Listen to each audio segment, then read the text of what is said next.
Objects of design, right?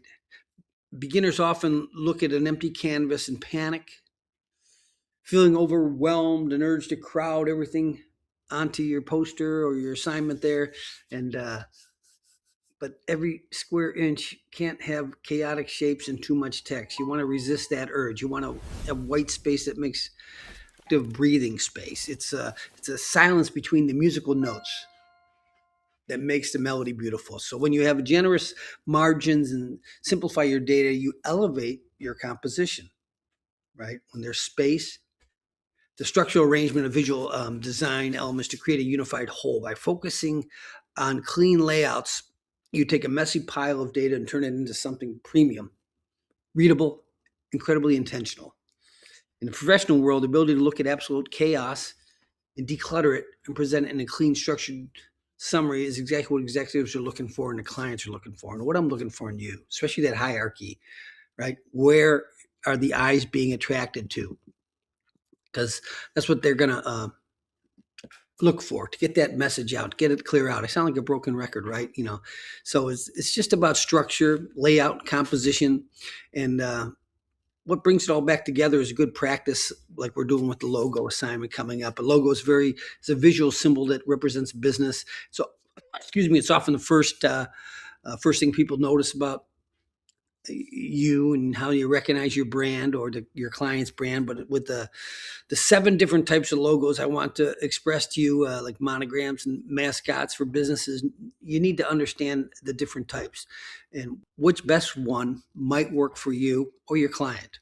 The best type of logo for your brand is the one that matches its goals and its intended use. So you want to consider where it's being sent the most and where it's going to be seen the most, right? The best type of logo, it really hits somewhere in your social media or your packaging, in your business cards. I always talk about people when they say, "Why a business card, Mr. Mack?" I say, because you ever see people awkwardly try to exchange phone numbers back and forth?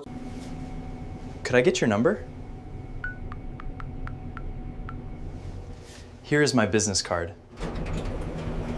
When business people are busy on an elevator and things like that, you don't have time to be exchanging numbers or give me this or that. I've seen them just hand business cards and they love it.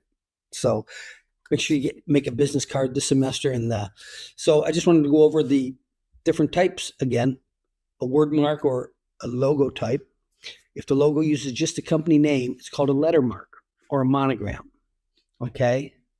So the logo that uses just a business name is called a word mark or a logo type. If the logo uses just the company initials, it's called a letter mark or a monogram. A logo featuring only an image or a symbol is a pictorial mark or a logo mark, right? So once again, word mark is a text only featuring the exact brand name like Google or Coca-Cola. A letter mark could be like CNN, IBM, HP, right? Combination mark might be both, a kind of a combination of a symbol and a mascot. An emblem might be, what would be an emblem? I think an emblem would be Harley Davidson or Starbucks pictorial mark, right? It's brand mark. It's easy to recognize. Target, Apple, an abstract mark. It's geometric shape that conceptually represents the brand without the literal transformation, like Pepsi-Cola, Adidas, flower, right? It's an abstract mark. We go Nike, maybe, who knows, right? A mascot is an illustrated character, right? That represents the company like Wendy's or KFC or Colonel Sanders even, right? So I just want to let you know you want to know the different types because your client might be represented best by you pulling out the best logo style and type for them to use. So I want you to create your own logo here this semester. And this is Mr. Mack out, and watch the rest of the video again. Thanks again. I'll talk to you soon. Can't just pick a cool design out of thin air. You really have to consider placement. The absolute best type of logo for a brand is the one that directly matches its intended goals and where it's going to show up most frequently. You have to ask yourself, what does this logo actually need to achieve? Is it going to live mostly on tiny printed business cards? Is it going to be wrapped around packaging? Will it just serve as a tiny little avatar on social media profiles? Or is it going to be blown up massively on physical storefront signage? These physical realities have to dictate the visual choices you make. The 7 logo types. Time to categorize that brand identity. Let's start by contrasting our 2 text-based logo types. On one side, we've got the word mark, which is also known as a logo type. This is a text-only approach featuring the exact full brand name. Think of Google or Coca-Cola. On the flip side, we have the letter mark or monogram. This is also text-only, but it uses just the company initials. Think CNN or IBM.